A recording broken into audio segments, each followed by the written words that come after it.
भगवान कहते हैं और भगवान देने से मना नहीं करते हैं, लेकिन उनसे मांगो तो सही। हमें तो मांगना भी नहीं आता कि भगवान से क्या मांगना चाहिए। हमें ही मांगने का तरीका नहीं आता, हमें ही मांगने का तरीका नहीं आता, वरना तेरे दर से कोई खाली न जाता प्यारे।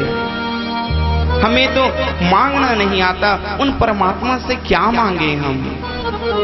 और वैसे भी भगवान देने से मना नहीं करते हैं।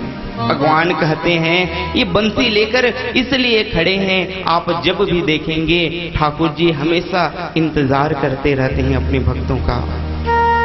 बिहारी जी मानो कहना चाहते हो कि अरे भक्तों, मेरे चरणों में आकर, मेरे सामने आकर मुझसे क्यों मांगते हो? अरे मांगना ही है तो इन संसारी वस्तुओं को मत मांगो, मांगना है तो मुझे ही मांग लो। यदि मैं तुम्हारे जीवन में आ गया तो फिर और किसी चीज की आवश्यकता नहीं होगी, क्योंकि ये जीवन, ये जीव, ये संसार की वस्तुएं ये अपूर्ण हैं। पूर्ण है तो केवल परमात्मा ही पूर्ण है। हम जितना इन संसार की वस्तुओं को मांगेंगे उतना हम अपूर्णता की ओर जाएंगे, लेकिन यदि ठाकुर जी को मांग लिया तो हम स्वयं पूर्ण हो जाएंगे। और भगवान कहते हैं कि मैं देने के लिए सब कुछ तैयार हूं, लेकिन मुझसे मांगो तो। भगवान कहते हैं मैं अपनी माया भी तुम्हें देने के लिए तैयार हूं, मैं अपनी भक्ति भी तुम्हें देने के लिए तैयार हूं। भक्त कहता है कि ठाकुर जी आप तो दोनों देने के लिए तैयार हैं, लेकिन थोड़ा बताओ तो दोनों में अंतर क्या है? कि आपकी माया और आपके भक्ति में दोनों अंतर क्या है? क्योंकि भक्त बड़ा चालाक हैं आजकल के, कलयुग के भक्त तो और खास करके कहते हैं कि ठाकुर थोड़ा बताओ आपकी माया और भक्ति में क्या अंतर है। तो ठाकुर जी कहते हैं यदि तुम मुझसे माया ले जाओगे तो तुम्हें नाचना पड़ेगा, लेकिन यदि तुम मेरी भक्ति लेकर गए तो तुम मुझे नचा सकते हो। यदि भगवान से माया मांगोगे तो हमें जीवन में नाचना पड़ेगा, न जाने 84 लाख योनियों में नाचना पड़े, लेकिन यदि भगवान से भक्ति मांगे तो भगवान को नचा सकते हैं। माया हमें नचाएगी, लेकिन हम भक्ति परमात्मा की करें कि ठाकुर जी स्वयं नाचने को तैयार हैं। तो करदम जी कहते हैं कि प्रभु आप, करदम जी को भगवान कहते हैं कि करदम जी आपके मन में क्या है ये बात हमें पता चल गई है। आपने जब आराधना करके उठे हैं तब आपके मन में यह भाव आया था कि मेरी सुंदर पत्नी होती, सुंदर परिवार होता। करदम जी कहते हैं कि हाँ प्रभु आप तो सच में मन की जानने वाले हैं, मेरे अंदर यही भाव था। तो भगवान कहते हैं आज से ठीक तीसरे दिन सुंदर देवहूति जी आएंगे, मनु जी महाराज और शत्रुपा के साथ, सुंदर उनके साथ पाणी ग्रहण संस्कार कर लेना। बोलो जय श्री राधे। थोड़ा कथा संक्षिप्त में ले, क्योंकि आज नृसिंह भगवान का प्राकट्य कराना है। तो सुंदर देवहूति जी का विवाह हुआ है करदम जी के साथ, और सुंदर विदा होकर देवहूति जी आई हैं। तो भवानी और जैसे भोलेनाथ की अष्टप्रहर सेवा पार्वती जी करती हैं, ऐसे सुंदर सेवा की थी करदम जी की देवहूति जी ने। करदम जी बड़े प्रसन्न हुए थे और कहा था कि देवहूति जी मांगो आपको क्या चाहिए। तो देवहूति जी कहते हैं कि स्वामी आप तो जानते हैं हर सती स्त्री की बस दो ही ख्वाहिश होती है, एक तो संस्कारवान पति की पत्नी बनने की और दूसरा एक संस्कारवान पुत्र बनने की। आपने अभी गृहस्थ में प्रवेश नहीं किया है, आप मुझे संतान सुख प्रदान करें। और वैसे तो मैं आपकी कोई पत्नी तो हूँ नहीं, ना आपकी वाइफ हूँ, ना मैं तो आपकी धर्म पत्नी हूँ। बोलो जय श्री राधे। क्योंकि 3 होती है ना, पता है आप सबको, ये पत्नी, वाइफ और धर्म पत्नी 3 होती है ना, पता है कि नहीं? बोलो नहीं पता है? चलो बता रहा हूँ। तो मैंने सुना है ना, मेरे को गृहस्थ का अनुभव नहीं है, मैंने सुना है कि 3 होती हैं, एक होती है पत्नियां और एक वाइफ और एक धर्म पत्नी। धर्म पत्नी कौन है? धर्म पत्नी वह है जो अपने पति के बताए मार्ग का अनुसरण करती हैं, अपने पति के पद चिन्हों का अनुसरण करती हैं, वो धर्म पत्नी है। और वाइफ कौन है? वाइफ वो है जो अपने पति के आगे आगे बैग लटकाकर आगे आगे चलती हैं, वह है वाइफ। और पत्नी, बोलो भक्तवत्सल भगवान की। देखो भूल गए मैं भी, मैंने कहा था ना अनुभव नहीं है। पत्नी वो है जो पति के आगे आगे बैग लटका कर जाएं, लेकिन वाइफ कौन है? जो ऊंची हिल की सैंडल पहन करके, आंखों में गॉगल्स लगा करके अपने पति से कंधे मिलाकर चले, वो है महाराज वाइफ। बोलो जय श्री राधे। एक बार एक पति पत्नी में लड़ाई हुआ। पति ने कहा कि अरे तू मुझसे अकारण ही झगड़ा करती रहती है, देख ना तो तू मेरी पत्नी बन पाई, न तो तू मेरी धर्म पत्नी बन पाई, तू तो वाइफ ही रही। बोले महाराज कोई बात नहीं, मैं आपकी वाइफ ही सही, लेकिन बताओ तो वाइफ में क्या बुराई है? बोले कि तेरे को पता है वाइफ का मीनिंग क्या होता है? बोले बताओ। तो वाइफ का मीनिंग होता है without information fighting every time. बोले जो अकारण ही बिना सूचना के लड़ती झगड़ती रहे, वही है महाराज वाइफ। बोलो जय श्री राधे। पत्नी ने सुना, कहते हैं कि स्वामी जी आपको वाइफ का ना फुल फॉर्म पता नहीं है। बोले वाइफ का मीनिंग होता है विद इडियट फॉर एवर, जो एक पागल के साथ पूरी जिंदगी गुजार दे, वही है महाराज वाइफ। बोलो जय श्री राधे। तो सत्य ये देवहूति जी कहती हैं कि मैं तो आपकी धर्म पत्नी हूँ महाराज। और वास्तव में वाइफ कौन है? जो अपने पति के साथ, अपने पति के धन में साथ दे, वो है वाइफ। जब तक आपके पास रुपया पैसा है तब तक साथ दे, वह है वाइफ। और धर्म पत्नी कौन है? जो रुपया पैसा, जो आपकी संपत्ति और विपत्ति में भी साथ दे, वह है पत्नी। और तीसरी जो है धर्म पत्नी, जो आपके संपत्ति, विपत्ति और भक्ति में भी आपका साथ दे, वह है धर्म पत्नी। देवहूति जी कहती हैं कि महाराज मैं तो आपकी ना तो वाइफ हूँ ना तो पत्नी हूँ, मैं तो आपकी धर्म पत्नी हूँ। आप मुझे संतान सुख प्रदान करें। तो देवहूति जी के गर्भ से भगवान कपिल भगवान का प्राकट्य हुआ है। बोलो कपिल देव भगवान की जय हो। कपिल भगवान का प्राकट्य हुआ है। कपिल भगवान ने अपने पिता करदम जी महाराज को सुंदर संन्यास की शिक्षा दी है और अपनी मैया को भी मार्गदर्शन किया है।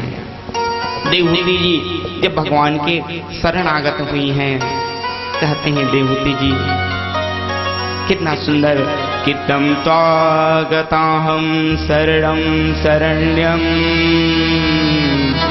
स्ववृत्त संसार तरो कुठारम। कहते हैं कि कपिल मैं तुम्हारी ओर जब देखती हूँ तो मुझे एक प्रकाश दिखाई पड़ता है, और जब मैं इस संसार की ओर देखती हूँ तो मुझे एक अंधकार दिखाई देता है। आप मेरा मार्गदर्शन करें। ये इंद्रियां मुझे बार बार अपनी ओर खींचती हैं। आंखें कहती है मुझे खूब दिखाओ, कान कहती हैं मुझे खूब सुनाओ, जीवा कहती हैं कि मुझे खूब खिलाओ। इन सब का कारण क्या है? तो कपिल भगवान ने बड़ा सुंदर सांख्य शास्त्र का ज्ञान अपनी मैया देवहूति को किया है। कपिल भगवान कहते हैं कि देखो मैया, सबसे पहली बात है ये इंद्रियां बड़ी बलवती हैं। ये इंद्रियां बड़ी बलवती हैं। देखिए ना कितनी बलवती हैं। आप कथा में तो बैठे हैं, थोड़ा सा भी एटीट्यूड हुआ सबकी निगाहें उधर ही चली गई। बोलो जय श्री राधे। ये इंद्रियां बड़ी बलवती हैं। देखिए आंखें पीछे की ओर देखने लग गए, ऐसा है ना। तो ये इंद्रियां बड़ी भयंकर है महाराज। सबसे ज्यादा भयंकर है ये आपका जीव। कि सर्वम जितम जीते रसः, जिन्हें अपने जीव को जीत लिया उसने इस संसार को जीत लिया। ये जीव गुदगुदी सी लुदलुदी सी, ये जीव इसका आउटगोइंग इनकमिंग दोनों ही खतरनाक हैं। कभी ऐसा बोल दे कि महाराज जन्म जन्म का शत्रु मित्र बन जाए, कभी ऐसा कह दे कि जन्म जन्म का मित्र शत्रु बन जाए, कभी ऐसा बोल दे कि बड़े बड़े शास्त्र लिख जाए, कभी ऐसा बोल दे कि महाराज संसार में हाहाकार मच जाए। ये इंद्रियां सबसे बड़ी भयंकर हैं। सर्वम जितम जीते रसः, जिसने अपनी इंद्रियों को जीत लिया उसने इस संसार को जीत लिया। कपिल भगवान कहते हैं कि मैया ये इंद्रियां इतनी भयंकर क्यों हैं? क्योंकि इनका जो स्वामी है ये मन है, और मन जो हमारा ये बेविचारी है, ये मन चंचल है, ये मन भटकते रहता है। अगर आपके इस मन को सुधारना है तो एक ही है कि आप भगवान की कथाएं सुनो। बोलो जय श्री राधे। जैसे एक प्रसंग है, सुने होंगे तो सुने होंगे। एक राजा था, उस राजा के पास एक बकरा था महाराज।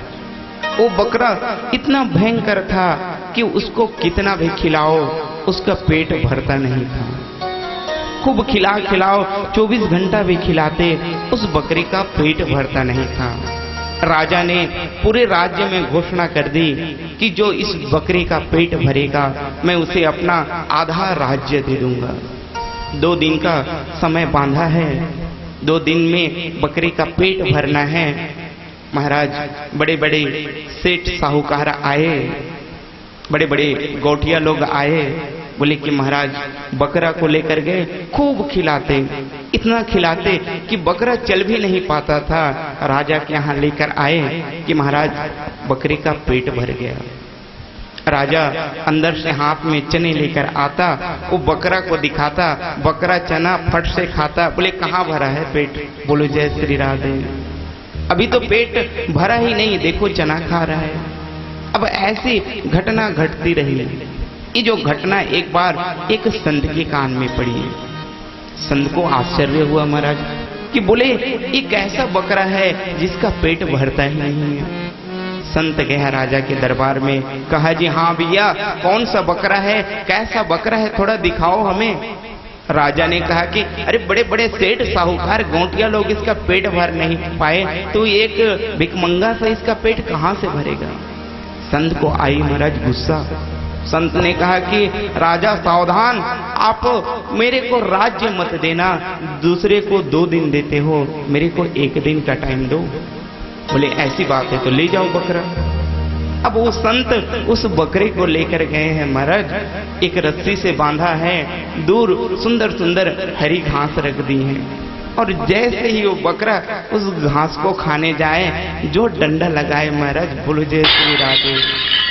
जैसे ही बकरा घास खाने जाए फिर डंडा।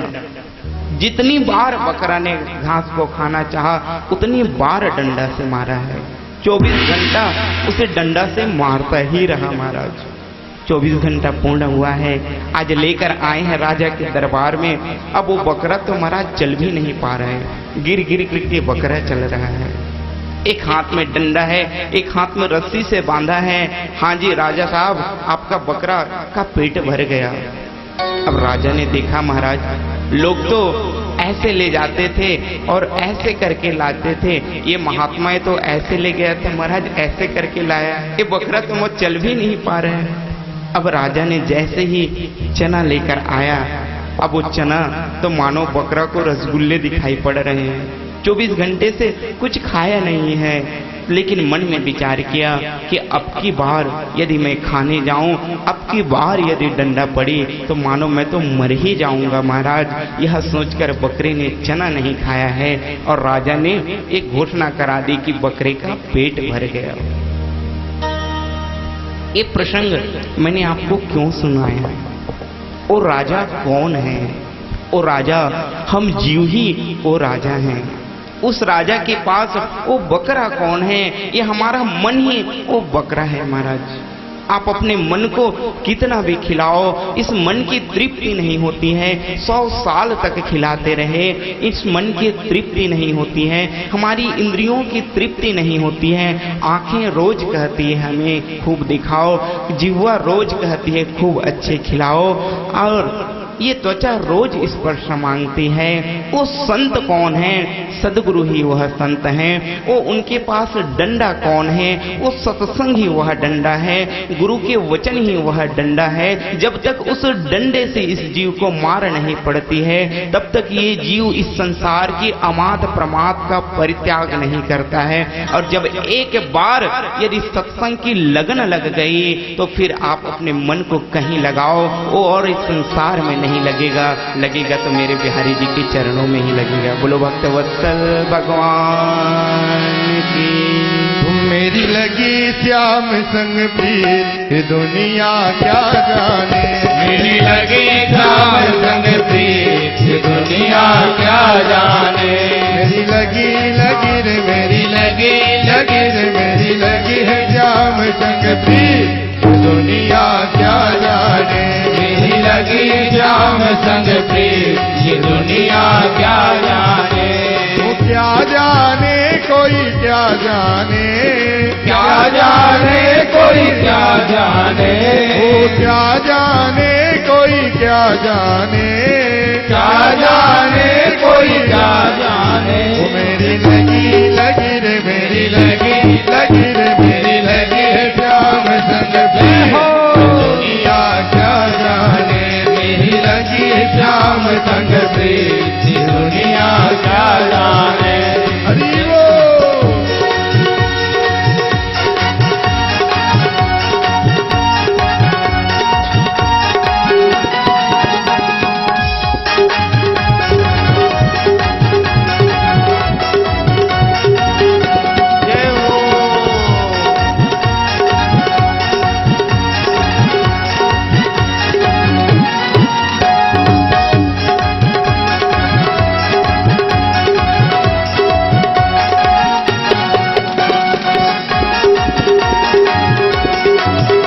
हाथ ऊपर करके ताली।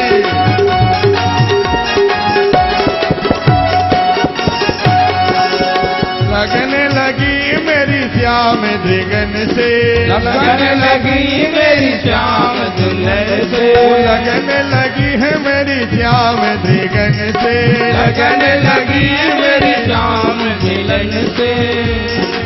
भाई बाबरी मैं तो तब से, भाई बाबरी मैं तो तब से।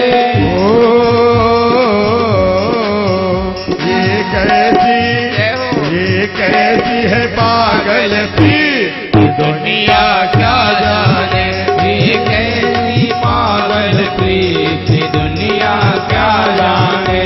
वो क्या जाने कोई क्या जाने, क्या जाने कोई क्या जाने।